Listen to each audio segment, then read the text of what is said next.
shining in the shortest day of the year, practically shortest Saturday of the year, let us begin by invoking the Holy Spirit upon our work and upon all those who have asked us to help. In the name of the Father, and of the Son, and of the Holy Spirit. Amen.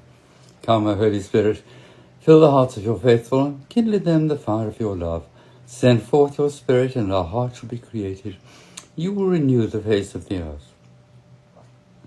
O God, who has taught the hearts of the faithful by the light of the Holy Spirit, grant that by the gift of the same Spirit we may be always truly wise, and ever rejoice in his consolation. Through Christ our Lord. Amen. Lord, have mercy. Lord, have mercy. Christ, have mercy. Christ, have mercy. Lord, have mercy. Lord, have mercy. May Almighty God have mercy on us, forgive us our sins, and bring us to everlasting life. Amen. And I give you a text taken from the wonderful liturgies in Advent, from the prophet Isaiah. It says, Comfort ye my people, for the Lord your God is coming to save you.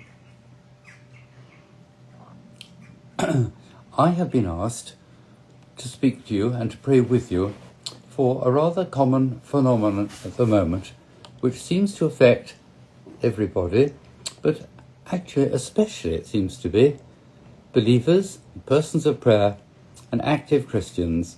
It's this problem of discouragement.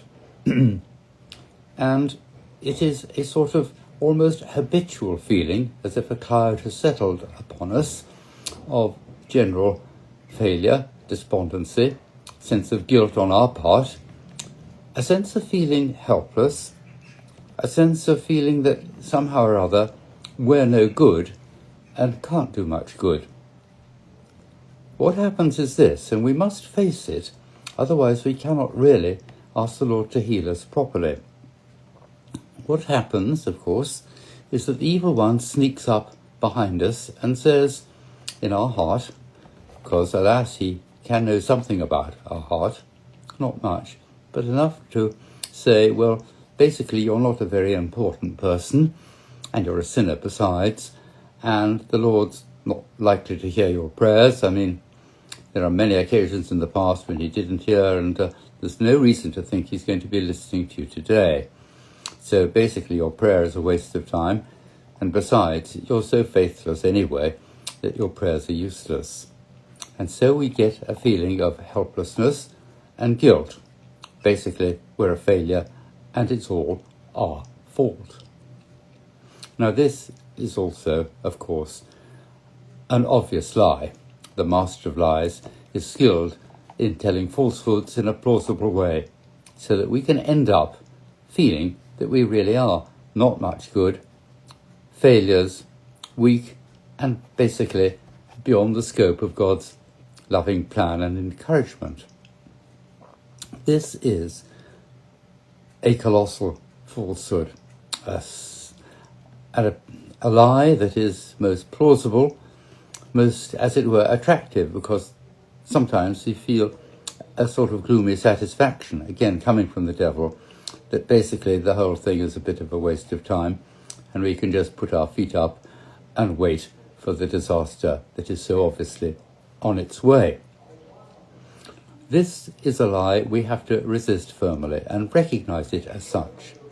God loves us, and he cares about us, he's near us, and he is concerned about us. And if we are weak, that is a special attraction for him. He's come to call the weak, the little, those whose faith is faltering, and he has come to save us on our part. If we recognize this weakness and turn to him, he is enabled, empowered, you might say, to come to our aid in a powerful and beautiful way.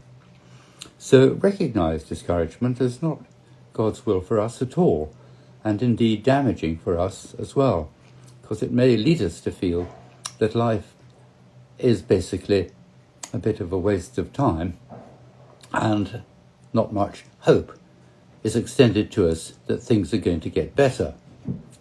And then, of course, the evil one invites us to consider the situation on the world stage, where, of course, needless to say, wars and rumours of wars are faithfully served up to us, often, I'm afraid, with fake news, to suggest that basically the engines of war have taken over and our prayers are, in a certain sense, irrelevant. The tanks are rolling forward, and who is to stop them?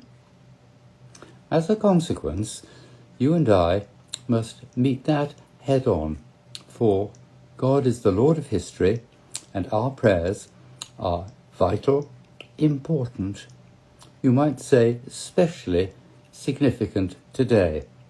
The Holy Spirit wishes to pray in your heart according to the mind of God. And whilst earthly rulers strut and prance on the world stage, posturing about their power, threatening others, you and I know that they are puppets in the hands of the Lord.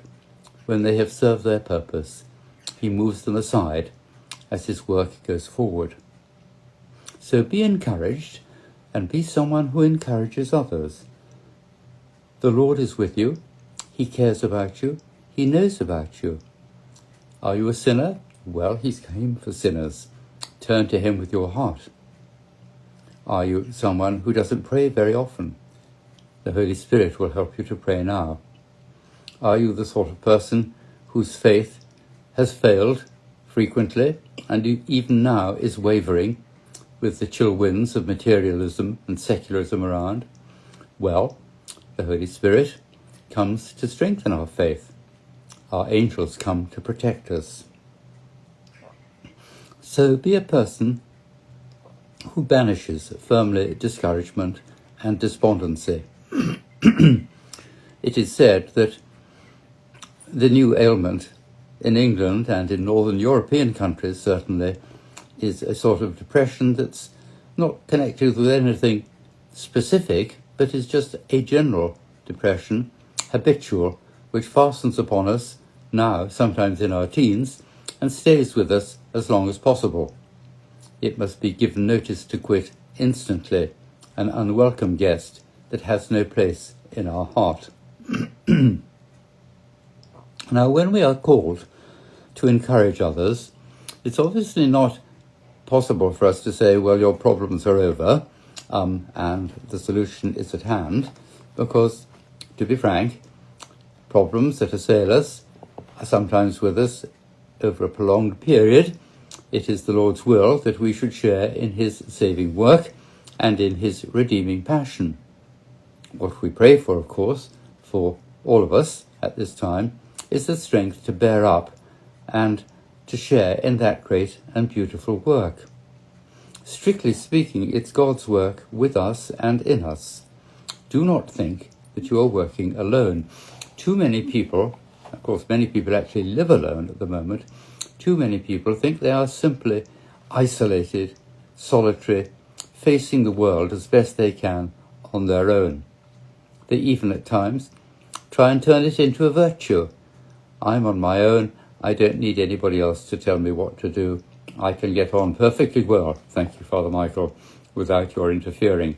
And when I need your help, you can be sure I'll let you know. And, of course, in the meantime, go away and leave me in peace. So you can see there is a certain isolation that has fallen upon people who do not realize, of course, that the Lord is at their side to sustain them. We are not meant to try and go it alone, as they say. A new virtue of being self-sufficient is not really a virtue at all.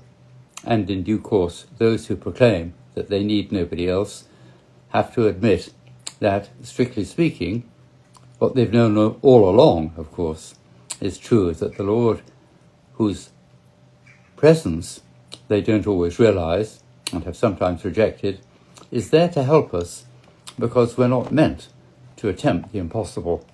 He is there to strengthen us on our pilgrim way. See yourself, therefore, as someone called to encourage others to place their trust in God.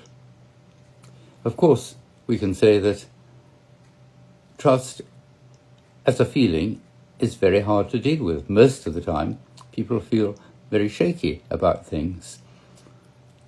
And feelings are not always a safe indication of how things really are. So, be someone whose faith and trust is an act of the will, by which we say, no matter how I'm feeling, I place my trust in the Lord. He is the one, my rock, my saviour, the Lord on whom I can make my boast, that he is at our side to sustain. In Advent, many of the readings speak to our present generation most powerfully. They are, of course, speaking in many cases to the people of Israel of the Old Testament, for whom things were very dark at times. And Isaiah, in his prophecies, speaks of comfort because the Lord is coming to save his people. Israel, the people of God, had often disappointed God terribly, disappointed themselves. They had neglected God, they had fallen astray, and above all, and this was the great sin as Isaiah saw it, they had resorted to idol worship of one kind or another, because all around, the nations surrounding them were emphatic worshippers of all sorts of idols, whom they claimed to be their special helpers in time of need. We, therefore, have to put aside the idols that are present today. They're more sophisticated, but they're still idols. The worship of money and machines, of technology, of worldly pleasures, all tend to sap our faith, to lead us away from our loving Saviour. As Isaiah speaks to the people of old, the Old Testament, he speaks now to us to say, take your comfort in God and let him be your consolation. Now, Advent obviously is a time of renewal as well. We are called to make our hearts ready, to remove from our hearts those things which cannot please God and which take away our faith and our peace of mind. Discouragement reigns successfully in hearts that have deliberately rejected God. And so Advent, a little bit like Lent, but in a very different context, is an invitation to seek forgiveness and to seek healing for those wounds of the heart that come with sin. Wounds, furthermore, which we may have inflicted on ourselves, and of course very often wounds that others have placed there, deliberately trying to injure us and to reject us. Often Christians feel rejected by society because, being in a minority, we are a challenge, an accusation to modern secularism, and from the point of view of the world, if we cannot be silenced, then we must be exterminated. The Catholic Church now has the biggest underground church in the whole world, bigger than ever before, numbering in many millions, hundreds of millions it's thought, just in the People's Republic of China. Never mind all that for the moment. Let us rejoice that in Advent we are called to allow God to heal us. He has work for us to do. He believes us and in us. After all, he believes in us much more than we believe in him. He can see us. He created us. He died for us. We ourselves sometimes have to go on groping in the dark. Now, the Holy Spirit wants to give you a certain peace of mind at this time. It's not the peace the world gives, nor is it the solution of all your problems and the removal of your overdraft and your many ailments and aches and pains. It's the strength to continue with all those problems, which, of course, when given to the Lord, become different. We have our work to play in this. There's no doubt we have an important part. Just as when we go to the doctor, we have to actually present ourselves, allow the doctor to examine us, and we listen carefully to what he recommends. So too, if we do not permit the Lord into our hearts, he is, as it were, he is disempowered. Let us give the Lord, in Advent, free scope, as it were, free rein in our hearts to make us new. As you know, the Church teaches 3 comings in Advent. The word Advent means coming, and it's rather strange. The early readings, the first and second Sundays of Advent, reveal an interest, rather paradoxically, in the second coming, and the readings refer to the final judgment, the end of the world, that division of sheep and goats. And then gradually, the Church brings us to look more carefully at the first coming of Christ in poverty and simplicity and total obscurity in the stable at Bethlehem. But for us, there is that intermediate third coming, which is at the heart of all our liturgy in Advent, all our prayer life, all our hope. Each year, each Advent, each Christmas, the Lord Christ wishes to be born in our hearts, and we make way for him each year, and he comes in a different way each year. It's not just you and me repeating the carols we sang last year, the prayers we recited, the chant and carols we listened to and enjoyed, the exchange of presents. Each Christmas is a new development on our pilgrim way. So therefore it is important to cleanse our hearts, to make sure that there is room in our inn, for the Lord wishes to make his home in your heart.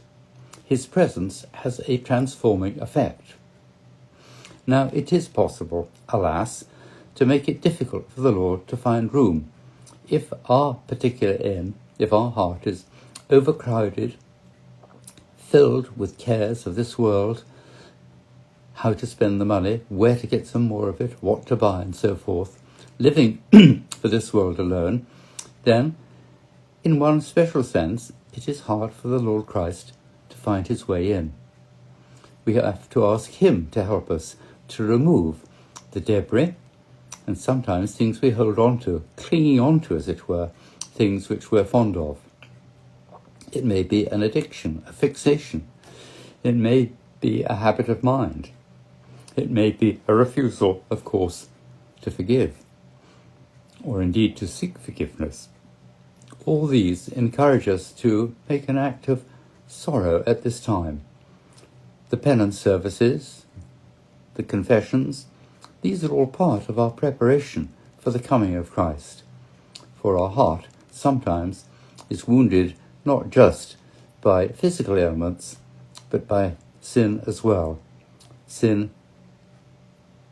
the sickness of the heart, sickness of the soul, is sometimes, it seems, more prevalent simply because it's undetected, and the evil one, having found his way into our hearts, then